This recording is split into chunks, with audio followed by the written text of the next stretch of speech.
السلام علیکم ویئرز، امید کرتی ہوں آپ سب خیر و عافیت سے ہوں گے۔ تو ویئرز، آج کی ویڈیو سٹارٹ کرنے سے پہلے پلیز میرے چینل کو سبسکرائب کر دیں اور ویڈیو کو لائک کریں اور بیل آئیکن بھی پریس کریں تاکہ میری ہر نئی ویڈیو کا نوٹیفیکیشن آپ کو ٹائم سے ملتا رہے۔ تو آج کی سٹوری ہم سٹارٹ کرتے ہیں۔ یہ جن کی سٹوری ہے یہ بتاتے ہیں کہ یہ واقعات میرے ساتھ 2020 میں تب پیش آئے جب کرونا کا ٹائم تھا۔ یہ سب جانتے ہیں کہ ایک ایسی وبا پھیلی ہوئی تھی جس نے لوگوں کو ان کے گھروں میں بند رہنے پر مجبور کر دیا تھا۔ کاروبار تباہ ہو چکے تھے اور لوگ بھوک سے مر رہے تھے۔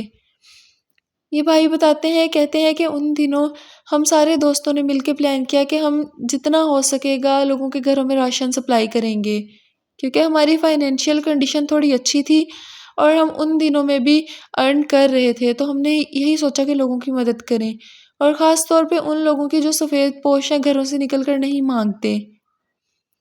کہتے ہیں کہ ہم نے لسٹ بنائی اور اس لسٹ کے حساب سے راشن تقسیم کرنے کا سوچا۔ اپنے پلان کے حساب نے ہم دوستوں نے سوچا کہ رات کو تقسیم کریں گے، دن میں تو یہ حال ہو جائے گا کہ جب ہم تقسیم کرنے لگیں گے سارے لوگ ہم پر جھپٹ پڑیں گے اور کوئی ڈسٹینس مینٹین نہیں رہے گا، جیسا کہ سب جانتے ہیں کہ ان دنوں میں ڈسٹینس مینٹین رکھنا کتنا ضروری ہے۔ تو خیر، یہ کہتے ہیں کہ ہم نے ان گھروں کی لسٹ بنائی، اس حساب سے راشن منگوایا، اور راشن منگوانے کے بعد ہم نے وہ راشن جو تھا چھوٹی چھوٹی بوریوں میں بند کیا۔ اس کے بعد ہم نے رات کا انتظار کیا اور یہ تمام راشن ہم نے 4 راتوں میں تقسیم کرنا تھا۔ ہم نے گھروں کا حساب لگا لیا کہ ایک گلی میں کتنے گھر بنتے ہیں اور ایک گلی میں ایک رات میں راشن تقسیم کریں گے۔ اب اپنے پلان کے حساب سے ہم نے ایک دن راشن تقسیم کر دیا اور کچھ بھی کسی کے ساتھ غلط نہ ہوا۔ ہم لوگ بالکل خوشی کے ساتھ گھر واپس لوٹے، دل کو ایک اطمینان سا تھا کہ کچھ اچھا کر کے آئے ہیں۔ خیر، جب اگلے دن ہم لوگ ایسے ہی راشن تقسیم کرنے گئے تو میرے سارے دوست، ہم نے گھر ڈیسائیڈ کیے تھے کہ تم فلاں گھر دینا اور تم فلاں گھر دینا، تو ہم تینوں دوستوں میں سے جس گھر میں نے راشن دینا تھا، میں بھی معمول کے مطابق راشن تقسیم کر رہا تھا کہ جب میں نے لسٹ پر دیکھا تو جس گھر کے سامنے میں اس وقت کھڑا تھا وہ ایک بہت ہی عجیب و غریب کھنڈر نما گھر تھا، مانو اس کے سارے دروازے بہت عجیب تھے، اور اس کے علاوہ اس گھر پر اس قسم کی مٹی جمی ہوئی تھی جیسے کہ سالوں سال سے اس گھر میں کوئی نہ آیا ہو۔ کھڑکیاں بالکل ٹوٹی ہوئی تھی اور کھنڈر نما تھا بالکل۔ مجھے ایک لمحے کے لیے حیرت ہوئی، میں نے لسٹ پر دوبارہ ایڈریس غور سے دیکھا لیکن اسی گھر کا نمبر لکھا ہوا تھا۔ میں دوبارہ نمبر پلیٹ کی طرف دیکھتا اور پھر لسٹ پہ دیکھتا۔ تعجب کی بات یہ تھی کہ ایسے گھر میں کوئی کیسے رہ سکتا ہے؟ کوئی انسان رہتا ہوتا تو یقیناً اس کی صاف صفائی کا ذرا سا خیال تو ہوتا، چاہے وہ انسان کتنا ہی گندا کیوں نہ ہو، کیونکہ ہر کوئی اس صفائی کا اتنا خیال نہیں رکھتا، لیکن پھر بھی اس گھر میں کوئی نہیں رہ سکتا۔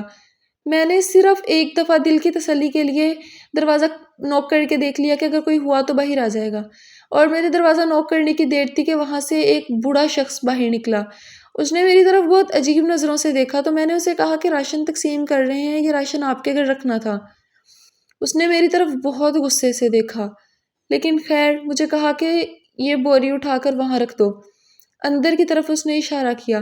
میں نے جب وہ بوری اندر رکھی تو ایک لمحے کے لیے میرے رونگٹے کھڑے ہو گئے، کیونکہ اندر سے وہ گھر ایسا تھا کہ اس گھر میں کسی انسان کا رہنا ممکن نہیں تھا۔ اندر سے وہ گھر مانو بالکل جنگل تھا۔ اس گھر میں 2-3 درخت اگے ہوئے تھے اور سیمنٹ کی بوریاں پڑی تھی، لکڑیاں پڑی تھی، چلنے پھرنے کی کوئی جگہ نہیں تھی، اور وہ گھر ایسا کہ یہاں انسانوں کا بسیرا ممکن ہی نہیں ہے۔ اتنا خوفناک منظر دیکھ کر میں ویسے ہی وحشت میں مبتلا ہو گیا کہ مجھے اندر سے ایک چھوٹا سا بچہ دکھائی دیا جو کہ کرولنگ کرتا ہوا باہر آ رہا تھا۔ اتنی رات نہیں تھی کہ میں اسے دیکھ نہ سکوں، میں اسے دیکھ سکتا تھا، اور یقیناً میری ٹانگوں سے مانو جان نکل گئی، کیونکہ مجھے اب اندازہ ہو چکا تھا کہ یہ لوگ انسان نہیں ہیں، کیونکہ اس بچے کی آنکھیں وائٹ تھیں اور وہ اپنی آنکھیں بالکل بھی بلنک نہیں کر رہا تھا اور مسلسل میری طرف دیکھی جا رہا تھا۔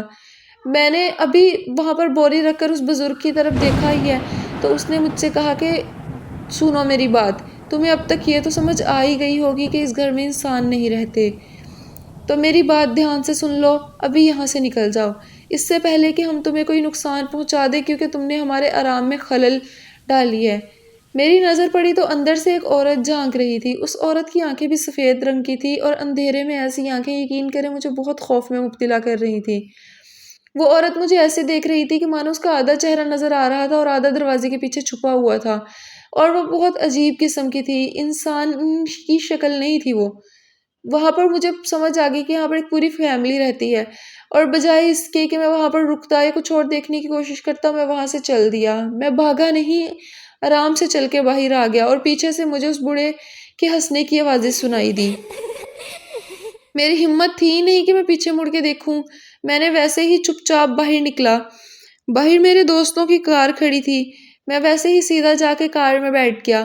دوستوں نے مجھ سے پوچھا کہ آخر تمہارے ساتھ ایسا کیا معاملہ پیش آیا ہے کہ تمہارے رنگ اڑے ہوئے ہیں اور تم ایسے حواس باختہ ہوئے اس گھر سے باہر نکلے ہو۔ پہلے تو مجھے کچھ سمجھ ہی نہیں آئی کہ میں انہیں اس بات کا کیا جواب دوں۔ میں صرف اس گھر کی طرف ٹکر ٹکر دیکھی جا رہا تھا کہ میرے ساتھ کیا یہ سچ میں واقعہ پیش آیا، کیا میرے ساتھ سچ میں میرا سامنا جنات سے ہوا ہے۔ لیکن خیر، تھوڑی دیر تک جب میں تھوڑا سا ٹھیک ہوا، میں نے صرف اپنے دوستوں کو اتنا کہا کہ یہاں سے جلدی نکل جاؤ، باقی راشن کل تقسیم کریں گے۔ انہوں نے مجھ سے وجہ پوچھی، میں نے کہا کہ جان پیاری ہے تو نکلو یہاں سے، جلدی کرو۔ ایک تو رات کا ٹائم تھا، دوسرا وہاں پر کرونا کے دن ہونے کی وجہ سے وہ جگہ اتنی سنسان تھی مانو یہاں انسانوں کا کبھی بسیرا ہوا ہی نہ ہو۔ کتے بھونک رہے تھے، اور کسی انسان کے چہل پہل نہ ہونے کی وجہ سے کتوں کی آواز بھی معمول سے زیادہ ہی سنائی دے رہی تھی۔ دوستوں نے جب میری یہ حالت دیکھی اور میری یہ بات سنی تو بجائے اس کے کہ وہ مجھ سے بہت زیادہ کوسچننگ کرتے یا مجھے کچھ کہتے، انہوں نے وہاں سے نکلنا ہی مناسب سمجھا۔ خیر، ہم وہاں سے آ گئے، اور رات کو آ کے میں نے ان سے کوئی بات نہیں کی اور سو گیا۔ اگلے دن جب میں نے انہیں یہ سارا واقعہ بتایا کہ ایسے رات کو جب میں نے وہ دروازہ نوک کیا، وہ بوڑھا آدمی باہر آیا، میں نے راشن رکھا، اور جب میں واپس آنے لگا تو وہ مجھ پر کہکہے لگا کے ہنس رہا تھا۔ اس نے مجھے کیا دھمکی دی۔ میں نے وہاں پر بچہ دیکھا اور یہ سارا منظر جو بہت عجیب و غریب تھا، مانو اگر اندر سے پورا جنگل ہی تھا۔ لیکن جب میں نے انہیں ساری باتیں بتائیں اور سن کر ایک لمحے کے لیے ان کے بھی رونگٹے کھڑے ہو گئے۔ وہ میری باتیں سن کے بہت پریشان ہوئے۔ انہوں نے مجھ پر آیت الکرسی اور چاروں کل پڑھ کے پھونکے اور کہا کہ پریشان نہ ہو، کوئی بات نہیں، شکر کرو خدا کا کہ تم وہاں سے خیر خیریت سے نکل گئے۔ ہماری نیت تو نیکی کرنے کی تھی، ہم نے تو کسی کے آرام میں خلل ڈالنے کے لیے کوئی ایسی حرکت نہیں کی تھی۔ لیکن خیر، اللہ کا شکر ہے کہ میں اس دن وہاں سے خیر خیریت سے واپس آ گیا۔ پھر اس کے بعد اگلے 2 دن بھی ہم نے اپنی لسٹ کے حساب سے راشن تقسیم کیا، لیکن میں حیران تھا کہ اس لسٹ پہ یہ نام جو تھا میرے دوستوں نے بھی نہیں لکھا تھا اور میں نے بھی نہیں لکھا تھا، یہ نام یہاں پر آیا کیسے۔ جب میں نے اپنے دوستوں سے پوچھا تو ایک دوست نے بتایا کہ کال آئی تھی اور انہوں نے کہا تھا کہ یہ سفید پوش لوگ ہیں، کسی سے مانگتے نہیں ہیں، خدا را ان کی بھی مدد کریں، اس لیے میں نے یہ لسٹ پر نام مینشن کر دیا تھا۔ ہم نے دوبارہ اس نمبر پہ کال کی تو کسی نے بھی کال ریسیو نہیں کی، اور یہ چیز ہمیں بہت حد تک حیرت میں مبتلا کر رہی تھی کہ آخر کون تھا جس نے ہمیں اس گھر کا پتہ دیا، جس گھر میں جنات کا بسیرا تھا انسانوں کی بجائے۔